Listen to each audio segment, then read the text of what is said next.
नमस्कार. श्री रमण महर्षी यांची शिकवण भाग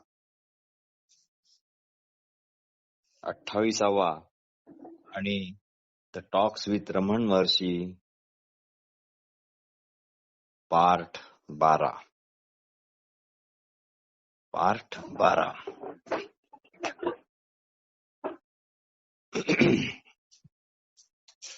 दिनांक 14/12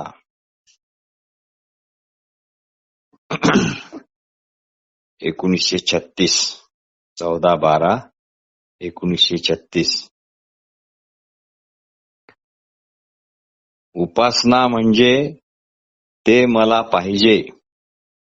उपासना म्हणजे ते मला पाहिजे, ते मला नको असे घोकणे. उपासना म्हणजे ते मला पाहिजे, ते मला नको असे घोकणे.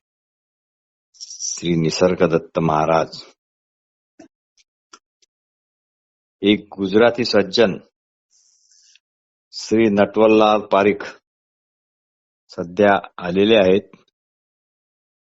त्यांनी नुकताच आंतरराष्ट्रीय धर्म संमेलनात बडोद्याचे प्रतिनिधी म्हणून भाग घेतला आहे. ते आधुनिक उत्तम वस्त्रात सजले धजलेले असे नवयुवक आहेत आणि अतिशय मृदुभाषी आहेत. त्यांनी महर्षींना विचारण्यासाठी मोठी लिखित एक प्रश्नावलीच आणलेली आहे. तर बघू काय आहे ते प्रश्न. पारीख म्हणतात, कृपया आत्मा परमात्मा सच्चिदानंद स्वरूप जे काही आहे त्याचा मला साक्षात्कार करण्यास मदत करा. आत्मा परमात्मा सच्चिदानंद स्वरूप जे काही आहे त्याचा मला साक्षात्कार करण्यास मदत करा. महर्षी म्हणाले, या सर्वांचा एकच अर्थ आहे. या सर्वांचा एकच अर्थ आहे. तुमचा असलेपणा किंवा आहेपणा. तुमचा असलेपणा हा सदैव आहे. तो तुम्हाला हवासा वाटतो. म्हणजेच मी नसावे असे कधीच कुणाला वाटू शकत नाही. कारण मी नसावे अशी वाटण्यासाठी सुद्धा मी आहे किंवा असलेपण हे पाहिजेच. त्याशिवाय मी नसावे असे पण वाटू शकणार नाही. हवेसे वाटणारे नेहमीच आनंददायी असते. हवेसे वाटणारे नेहमीच आनंददायी असते. म्हणून त्याबद्दल प्रेम असते. म्हणून त्याबद्दल आवडही असते. कारण आनंद झाल्याशिवाय प्रेम किंवा आवड राहणे शक्य नाही. वास्तविक ही अवस्था आपली बिना प्रयास नित्य प्राप्त हीच सच्चिदानंदावस्था आहे. ही स्वतःची मूळची अवस्था ओळखणे म्हणजेच साक्षात्कार. ही आपली मूळची अवस्था ओळखणे किंवा याकडे लक्ष ठेवणे म्हणजे साक्षात्कार. पारीख म्हणाले, मला तुमच्या बौद्धिक उत्तराने समाधान नाही. मला तुमच्या या बौद्धिक उत्तराने अजिबात समाधान नाही. मी व्यावहारिक अनुभव घेऊ इच्छितो. महर्षी म्हणाले, पण आपल्या असण्याविषयी किंवा त्याच्या सिद्धतेविषयी कोणतीच बौद्धिक चर्चेची गरज नाही. हे तुमच्या लक्षात येत नाही का? तुमच्या असण्याविषयी तुम्हीच काय कोणीच नकार देऊ शकत नाही. आपले असणे हे इतके सदैव, हे इतके टळटळीतपणे आहे की ते अजून स्पष्ट करण्याची अजिबात गरज नाही. पारीख म्हणाले, अहो, पण मला काही हे स्पष्ट होत नाही. मला काही हे स्पष्ट होत नाही. महर्षी म्हणाले, तेच तर तुमचे अस्तित्व आहे. तेच तर तुमचे अस्तित्व आहे. पारिक म्हणतात, पण मला माझ्या अशा अस्तित्वाविषयी काही निश्चयच करता येत नाही. महर्षी म्हणाले, अरे मग माझ्याशी कोण बोलत आहे? पारिक म्हणाले, मीच बोलतो आहे ना. पण तरीही तुम्ही म्हणता तशा अस्तित्वाविषयी माझा काही संबंध होत नाही म्हणून. पण माझ्या अशा या निश्चयामुळे काय माझ्या सर्व समस्या सुटणार आहेत? पारिखांनी प्रश्न उपस्थित केला. महर्षी म्हणाले, स्वतःच्या असलेपणाचा निषेध पण करण्यासाठी कुणीतरी दुसरा असतो. पण जर तुम्ही अस्तित्वातच नाही तर काही प्रश्नच नाही, मग प्रश्न करता पण नाही. पारिक म्हणाले, पण वादविवादाकरता समजा आपण असे मानू की माझे अस्तित्व आहे म्हणून. महर्षी म्हणाले, बरे तुम्हाला तुमच्या अस्तित्वाचे भान कसे होते? तुम्हाला तुमच्या अस्तित्वाचे भान कसे होते? पारिक म्हणाले, कारण मी विचार करतो, कारण मी अनुभव घेतो, कारण मी पाहतो. महर्षी म्हणाले, म्हणजे या सर्व गोष्टीमुळे तुम्ही तुमच्या अस्तित्वाचे अनुमान काढता असेच आहे ना? याशिवाय तुम्ही गाढ निद्रेत जेव्हा असता तेव्हा वरील सर्व गोष्टींचा अभाव असतो, हो की नाही? तरी पण तुमचे अस्तित्व असते, खरे की नाही? पारिक म्हणाले, नाही, मी गाढ झोपेत होतो असे मी नाही म्हणू शकत. महर्षी म्हणाले, म्हणजे तुम्ही गाढ निद्रेत असताना स्वतःच्या असलेपणाला नकार देता? म्हणजे तुम्ही गाढ निद्रेत असताना स्वतःच्या असलेपणाला नकार देता असेच ना? पारिक म्हणाले, मी गाढ निद्रेत असतो किंवा नसतो, काही पण असू शकते, ते ईश्वरालाच माहीत. महर्षी म्हणतात, जेव्हा तुम्ही झोपेतून जागे होता तेव्हा झोपण्यापूर्वी तुम्ही जे काही होता किंवा जे काही करत होता तेच स्मरणात असते ना? जेव्हा तुम्ही झोपेतून जागे होता तेव्हा झोपण्यापूर्वी तुम्ही जे काही होता किंवा करत होता तेच स्मरणात असते ना? पारिक म्हणाले, मी फक्त इतकेच म्हणेल की झोपण्यापूर्वी मी होतो व जागा झाल्यावरही आहे, पण गाढ निद्रेत मी होतो की नाही असे मला काहीही माहीत नाही. महर्षी म्हणतात, ठीक आहे, पण आता हे सांगा, तुम्ही सध्या असे म्हणू शकता का की तुम्ही झोपले होते म्हणून? ठीक आहे, रमण महर्षी सांगतात, ठीक आहे, पण आता हे सांगा, तुम्ही सध्या असे म्हणू शकता का की तुम्ही झोपले होते? असे पारिक म्हणतात, होय. महर्षी म्हणाले, पण तुम्हाला तर गाढ निद्रेचे स्मरण नव्हते, मग तुम्ही झोपले होते हे कसे काय म्हणता? हे कसे काय आठवते? म्हणजे हे तुम्ही कसे काय म्हणू शकता याचा विचार करा. पारिक म्हणाले, यामुळे हे थोडे सिद्ध होते की गाढ निद्रेत पण अस्तित्व असते म्हणून.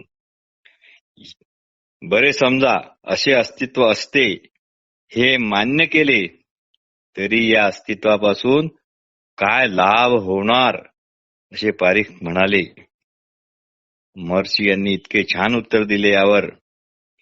महर्षी म्हणाले, म्हणजे तुम्हाला असे म्हणायचे आहे की गाढ निद्रेतून माणसाने सरळ मृत्यूसच प्राप्त व्हावे. महर्षी यांनी खूप छान म्हणजे अतिशय सुंदर उत्तर दिले. म्हणजे तुम्हाला असे म्हणायचे आहे की गाढ निद्रेतून माणसाने सरळ मृत्यूसच प्राप्त व्हावे, त्याने जागे होऊच नये.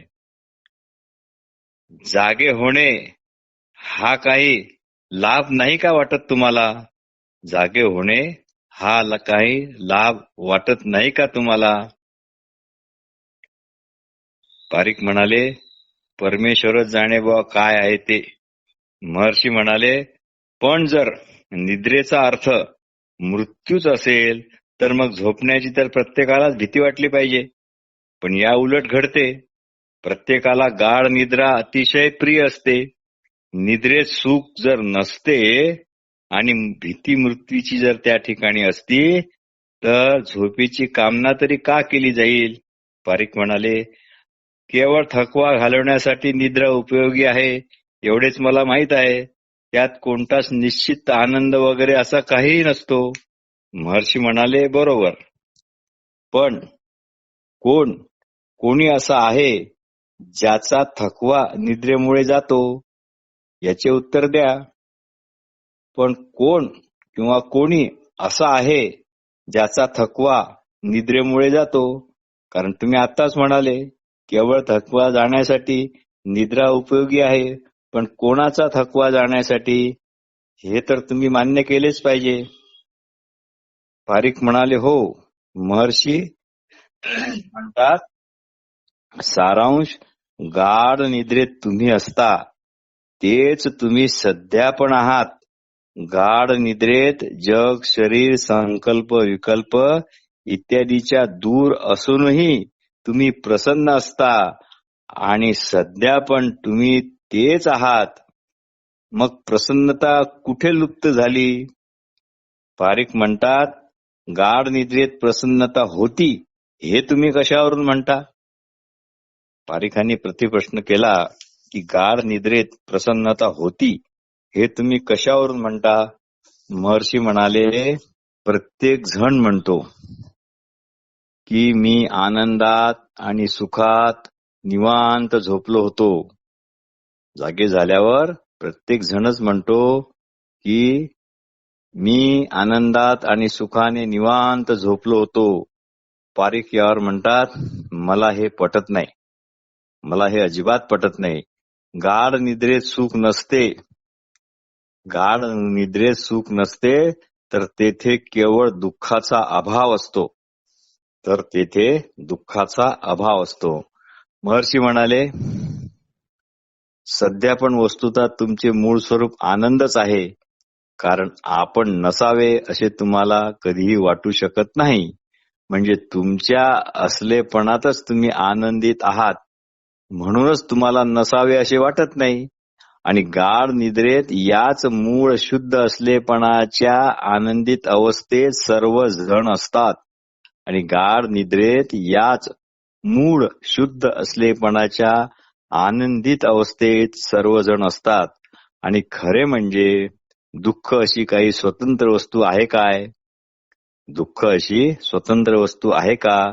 मग दुःखाचा अभाव हा तुम्ही कसा म्हणता? मग दुःखाचा अभाव संभव कसा होणार? जर दुःख ही स्वतंत्र वस्तू नाहीच तर दुःखाचा अभाव पण कसा संभव होणार? या भ्रमाचे एकच कारण आहे, ते म्हणजे आपण केवळ एका देहापुरते मर्यादित आहो अशी समजणारी देहात्म बुद्धी होय. पारीख म्हणाले, माझी आकांक्षा केवळ साक्षात्कार प्राप्त करून घेण्याची आहे. कारण मला माझे तथाकथित तुम्ही जसे सांगता तसे आनंदित स्वरूप कळले नाही. महर्षी म्हणतात, कारण हेच आत्मतत्वाचे अनात्मतत्वाशी तादात्म्य करणे होय. वास्तविक अनात्मपण आत्मतत्वापासून स्वतंत्र व वेगळे नाही. वास्तविक अनात्मपण आत्मतत्वापासून स्वतंत्र व वेगळे नाही.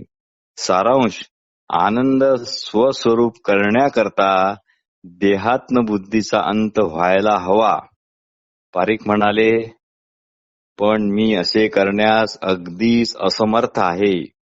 महर्षी म्हणाले, का बुवा? त्यात काय कठीण काहीच नाही. कारण तुम्ही मुळात आनंद स्वरूपच आहात. तुम्हाला ते स्पष्टपणे कळत नाही एवढेच. तुम्ही फक्त मिथ्या तादात्म्य ओळखा.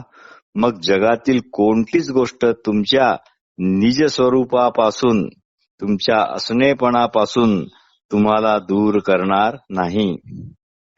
पारीख म्हणाले, ईश्वराच्या अस्तित्वासंबंधी मला संतुष्ट करा. महर्षी म्हणाले, आत्मसाक्षात्कारच ते पण करेल. पारीख म्हणाले, तर पारीख थकले असे वाटतात. पारीख म्हणाले, प्रारब्ध कर्म काय असते? प्रारब्ध कर्म काय असते? महर्षी म्हणाले, या करता तर करता हवा. खरोखरच करता आहे का याचा शोध घ्या. पारीखांनी अजून बरीच प्रश्नाची लिस्ट काढली होती असं वाटते. अजून त्यांनी एक प्रश्न काढला, पुनर्जन्म आहे काय? पुनर्जन्म आहे काय? महर्षी म्हणाले, ज्याचा जन्म झाला आहे असे ज्याला वाटते त्याच्यासाठी पुनर्जन्म आहे. परत शोधा, तुमचा खरोखरच जन्म झाला आहे काय? माझा जन्म झाला असे म्हणणारा कोण? पारीख म्हणाले, अजून एक त्यांचा तिसरा प्रश्नच काढला, ज्योतिदर्शन होण्याकरता मला मदत करा. ज्योतिदर्शन होण्याकरता मला मदत करा. महर्षींनी परत तेच सांगितले, अहो ज्योती दर्शनाकरता तर द्रष्टा पाहिजे. ज्योती दर्शनाकरता द्रष्टा पाहिजे. त्याच्यामुळे प्रथम द्रष्टा कोण हे शोधा. आणि त्या द्रष्टा कोण हे शोधण्यातच खरे ज्योती दर्शन आहे. पारीखांनी अजून प्रश्नोत्तराची पुढे अजून प्रश्न विचारला, ध्यानाचा अभ्यास कसा करावा? ध्यानाचा अभ्यास कसा करावा? महर्षी, आपल्या मूळ स्वरूपाचे निरंतर अनुसंधान करणे म्हणजे ध्यान. आपल्या मूळ स्वरूपाचे निरंतर अनुसंधान करणे म्हणजे ध्यान. पण जेव्हा तुम्ही संकल्प विकल्पात अडकता तेव्हा हे स्वरूप अस्पष्ट होते. म्हणून जसे आहात तसेच राहा, हेच साध्य किंवा लक्ष्य व हेच साधन. पारीख म्हणाले, पण विचार तर सतत येतच असतात ना. पण विचार तर सतत येतच राहतात ना. आम्ही काय एक एक विचाराला नष्ट करण्याचा उद्योग करावा तेवढेच आम्हाला काम आहे की काय? महर्षी म्हणाले, तुम्ही फक्त तुमच्या मूळ असण्यापणाकडे लक्ष द्या. तुम्ही फक्त तुमच्या मूळ असण्यापणाकडे लक्ष द्या. विचाराच्या बाबतीत काहीच करू नका. एक एक विचाराला पकडू नका किंवा सगळ्या विचाराला एकदम पकडू नका. तुम्ही विचाराच्या बाबतीत काही करूच नका. विचार असले काय किंवा नसले काय, तुमच्या मूळ असणेपणात त्यामुळे काय फरक पडणार आहे हे जेव्हा तुम्ही ओळखाल मग तुम्हाला काहीच करावे लागणार नाही. आणि हे जर तुम्हाला कळाले तर तो स्पष्ट बोधच बाकी तुमचे उरलेले काम करेल. बाकी तुमचे उरलेले काम करेल. दिनांक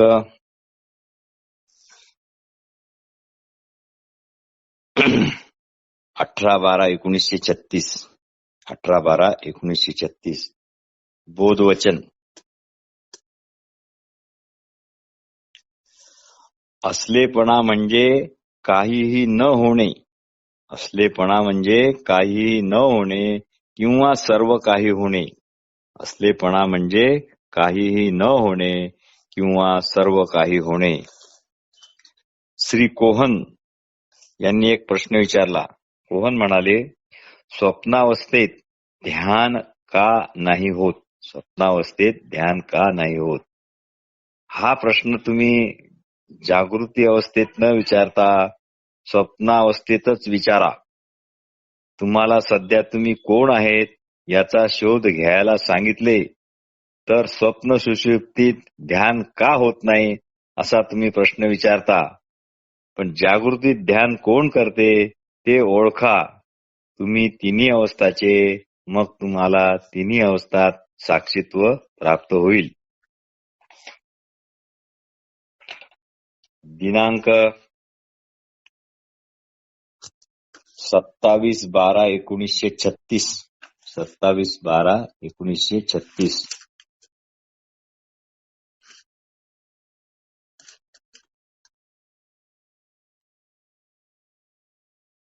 बोधवचन. बोधवचन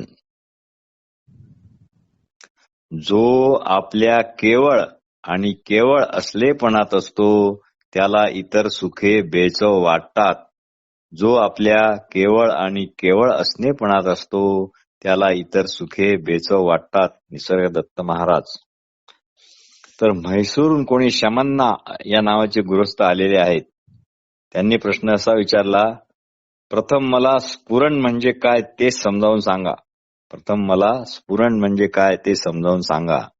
महर्षी म्हणाले, गाढ झोपेत म्हणजे सुषुप्तीत मीच्या असलेपणाचा बोध ठळकपणे नसतो, पण जागृत अवस्थेत येताच देहजगत इत्यादी अनात्माच्या संबंधित तादात्म्य असलेल्या सर्व गोष्टींचा असलेपणासह बोध जाणवतो. यालाच अहमवृत्ती म्हणतात. पण जेव्हा केवळ फक्त असलेपणा किंवा शुद्ध मी म्हणजे पडदा किंवा कागद, त्याच्यावरची लिपी नाही, पडदा किंवा त्यावरचे चलचित्र नाही, किंवा शुद्ध मीचा बोध होत असतो त्यालाच स्फुरण असे म्हणतात.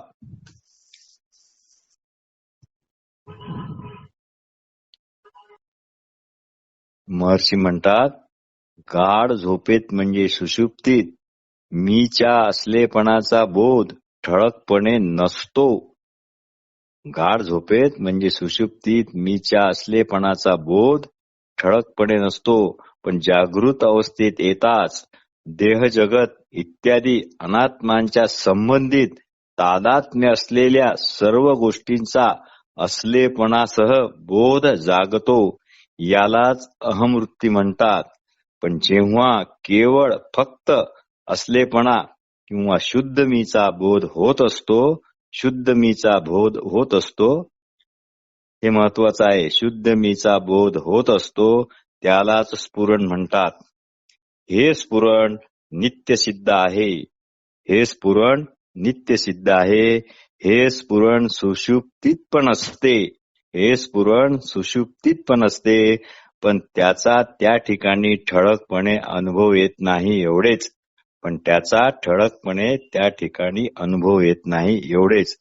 जागृत, स्वप्न, सुषुप्ती हे सारखेच, पण कमी जास्त प्रमाणात हा स्फुरणाचा अस्पष्ट किंवा जास्त स्पष्ट असा इथे बोध असतो.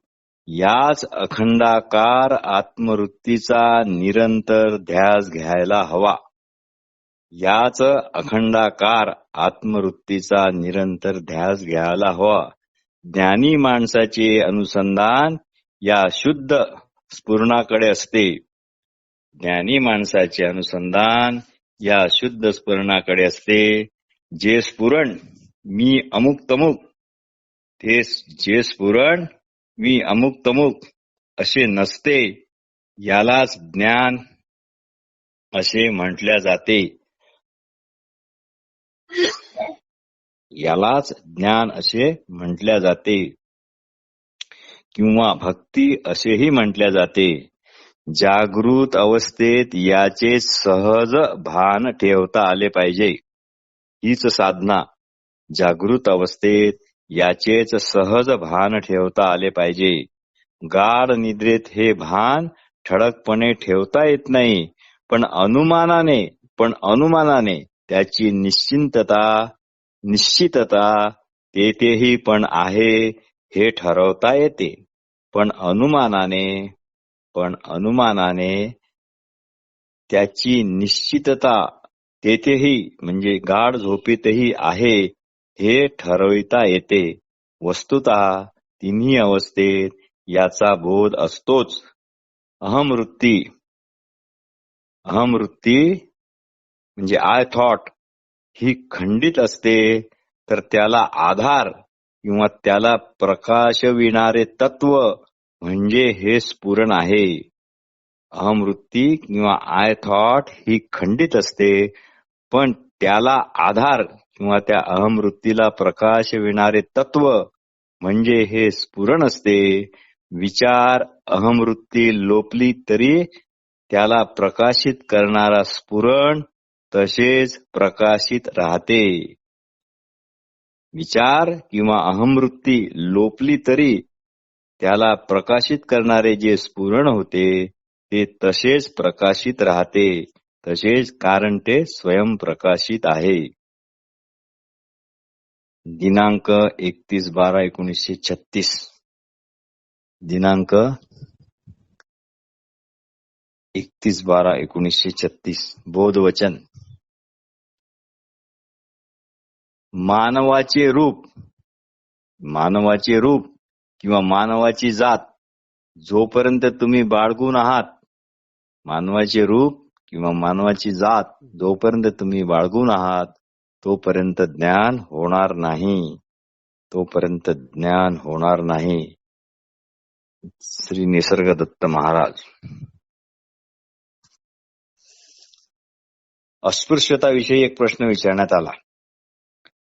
महर्षी म्हणाले, हे बघा, तुमची काय ती भौतिक अस्पृश्यता वगैरे आहे ते त्याला काही अर्थ नाही. महर्षी म्हणाले, खरंच अस्पृश्यता काय? अनात्म पदार्थाशी तादात्म्य पावणे म्हणजे खरे अस्पृश्य होणे होय. अनात्म पदार्थाशी तादात्म्य पावणे म्हणजेच खरे अस्पृश्य होणे होय. सामाजिक अस्पृश्यता तर मानव निर्मित आहे. सामाजिक अस्पृश्यता तर मानव निर्मित आहे. तो एक प्रचंड दोष आहे. प्रश्न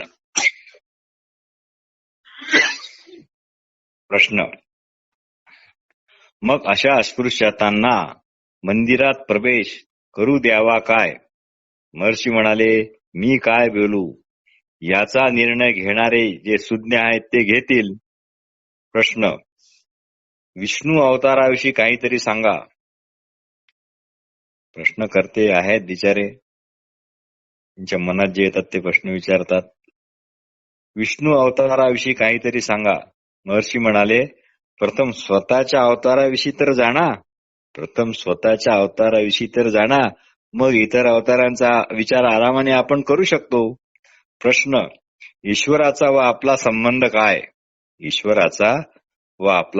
काय? महर्षी म्हणाले, ईश्वराचा विचार तुम्ही प्रथम करता मगच ईश्वराचे अस्तित्व उदय पावते. ईश्वराचा विचार तुम्ही प्रथम करता मग ईश्वराचे अस्तित्व उदय पावते. तेव्हा प्रथम हे शोधा की ईश्वराचा विचार कोण करत आहे. कोण करते आहे. कारण ईश्वराची धारणा करणाऱ्याचाच अनुषंगाने किंवा अनुसराच म्हणजे ईश्वराची धारणा अनुसरून ईश्वराची धारणा होत असते. तेव्हा प्रथम ईश्वराचा विचार करणाऱ्याचाच शोध घ्या. मग सर्व समस्यांचे समाधान होईल. नमस्कार. कठीण आहे हो, कठीण आहे बाबा. सरकारने मराठीत उतरवलं काय इंग्लिश मध्ये काही समजत नाही मला.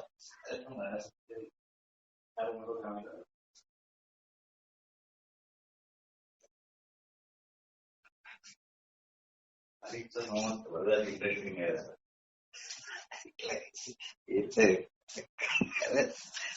समजत नाही.